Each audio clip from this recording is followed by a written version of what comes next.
ഇന്ന് തന്നെ ഡൗൺലോഡ് ചെയ്യൂ. കാണൂ നിങ്ങളുടെ ഫേവറേറ്റ് ഷോസ്. അതെ, നല്ല ചൂടുള്ള ചുക്കുകാപ്പി തന്നെയായിരിക്കും. അതിൽ ജോലിക്കാരിയുടെ കുറച്ച് സ്നേഹം,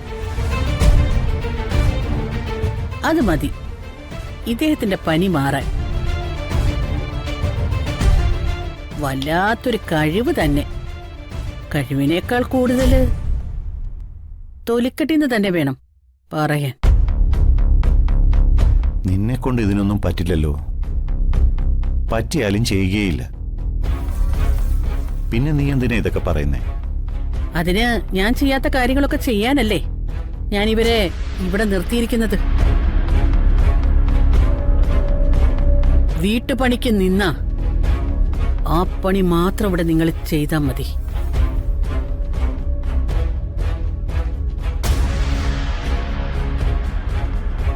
എനിക്ക് അപ്പോഴേ അറിയാമായിരുന്നു നീ ചന്ദ്രലേഖയെ വഴക്ക് പറയുമെന്ന്.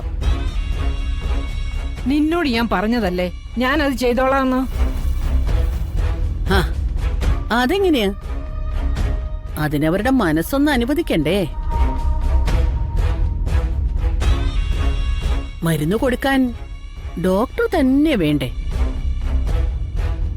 നീ പറഞ്ഞു പറഞ്ഞ് കാട് കേറണ്ട. അവളെ കുറ്റപ്പെടുത്തുകയും വേണ്ട. അമ്മ പലപ്പോഴും സൗകര്യപൂർവ്വം മറക്കുന്ന ഒരു കാര്യം ഞാനിവിടെ പറയട്ടെ. ഈ ഇരിക്കുന്ന നിങ്ങളുടെ ഈ പ്രിയപ്പെട്ട മകൻ താലി കെട്ടിയത് എന്റെ കഴുത്തിലാണ്.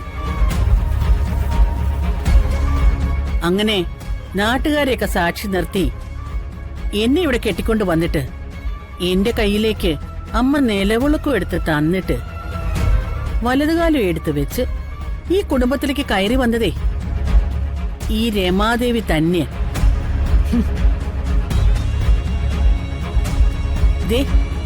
ഇതേ ചന്ദ്രലേഖ, ഈ വീട്ടിലെ ഒരു ജോലിക്കാരി.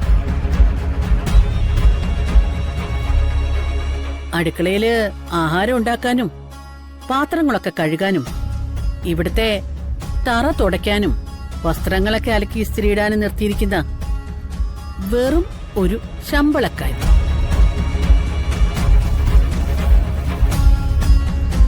നിങ്ങളുടെയൊക്കെ വർത്താനവും പെരുമാറ്റവും കണ്ടാൽ തോന്നും ഞാൻ വഴി മാറി ഇവിടേക്ക് വന്നതാണെന്നും ഇവരെ നിങ്ങളുടെ മകൻ താലി കെട്ടിക്കൊണ്ടുവന്നതാണെന്നും. ഇടയ്ക്കെങ്കിലുമൊക്കെ ഞാനിത് നിങ്ങളെയൊക്കെ ഓർമ്മിപ്പിച്ചില്ലെങ്കിൽ മുഴുവനായിട്ടും എന്നെ നിങ്ങളൊക്കെ അങ്ങ് മറന്നു പോകും.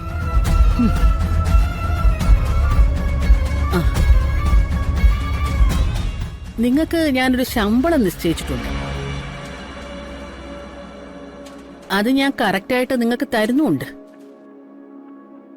ആ ശമ്പളത്തിനുള്ള ജോലി നിങ്ങൾ എടുത്താൽ മതി. ഇതുപോലെ അഡീഷണൽ ജോലി ചെയ്ത് നിങ്ങൾക്ക് തന്നെ നഷ്ടം ഉണ്ടാക്കണ്ട.